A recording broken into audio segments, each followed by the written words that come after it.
Thais Herédia, nossa analista de economia, está de volta aqui no estúdio para explicar se Trump pode realmente demitir, retirar a peça da frente do Banco Central e botar quem ele quiser, ou ele pode continuar fazendo essa pressão até que Powell desista e realmente peça o boné. Mas se bem que isso ele já falou que não faz. O Powell está dizendo que vai cumprir o mandato dele, né? E ele tem respaldo, até jurídico, para conseguir fazer isso.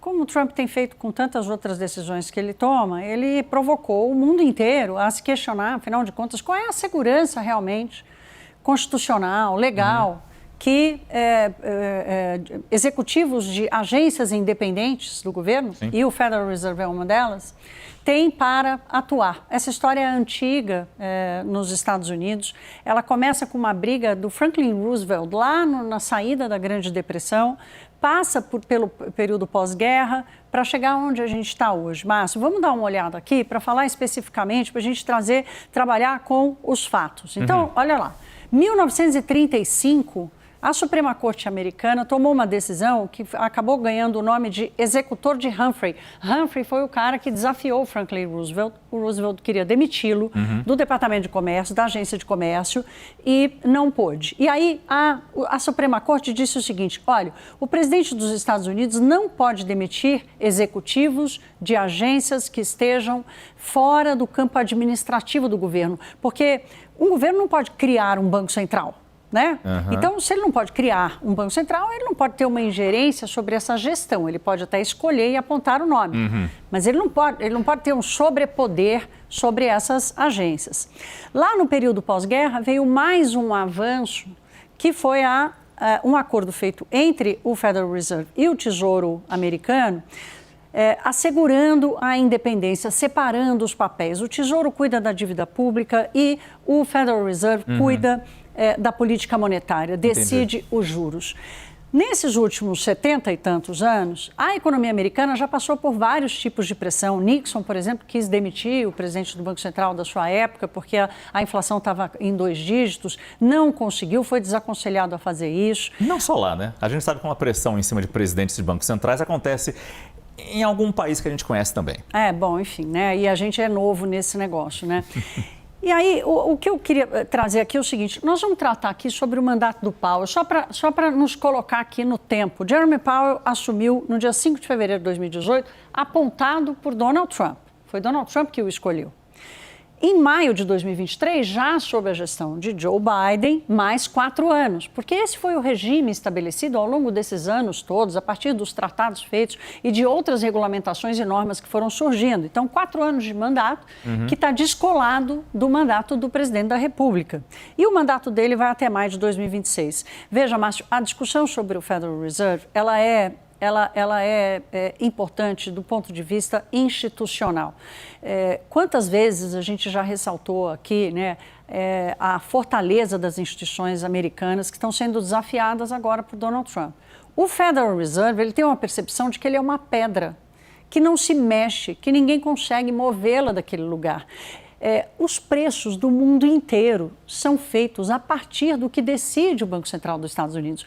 Não é uma coisa que vai atingir apenas os mercados, apenas a economia americana.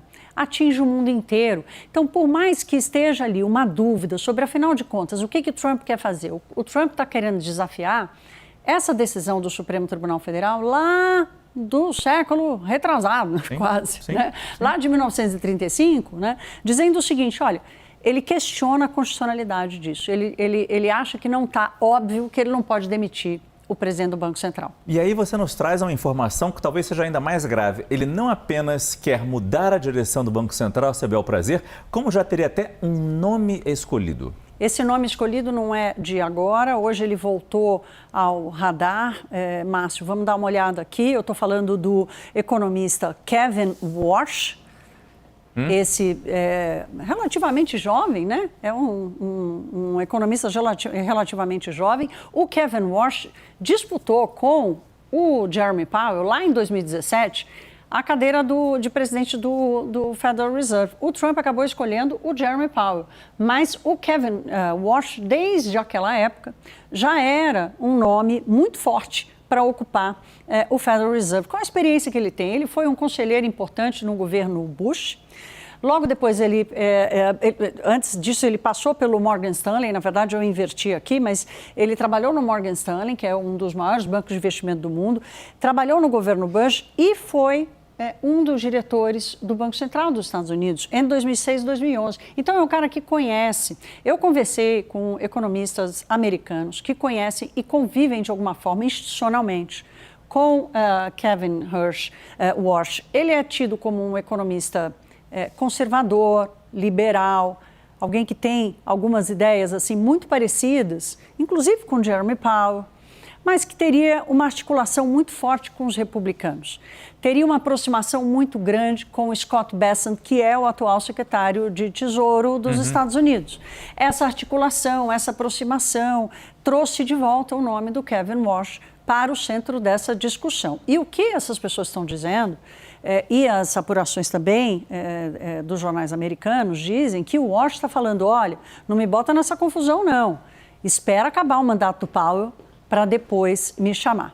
Eu acho que o recado principal aqui é o seguinte, o Powell a gente está trazendo aqui, trouxemos ontem, ele está avisando, eu vou cumprir o meu mandato, né? Eu estou garantido pela lei. Há uma espécie de corporativismo institucional, assim vamos dizer, dentro do próprio Federal Reserve, para tentar blindar e proteger a instituição. Agora, é um debate importante, Márcio, porque a fissura, nessa grande pedra que eu chamei aqui, ela é uma fissura que ou ela é corrigida muito rapidamente ou ela passa a ser uma brecha para novas interferências no Banco Central dos Estados Unidos. E a gente sabe que o Trump, mesmo com a dúvida do Scott Bessent, e como o secretário do Tesouro, e como ele deixou clara essa dúvida dele, que essa troca dessa forma pode levar à instabilidade no mercado, mas a gente sabe que o Trump não seguia muito pela opinião dos outros, especialmente dos técnicos, especialmente das pessoas que conhecem o assunto.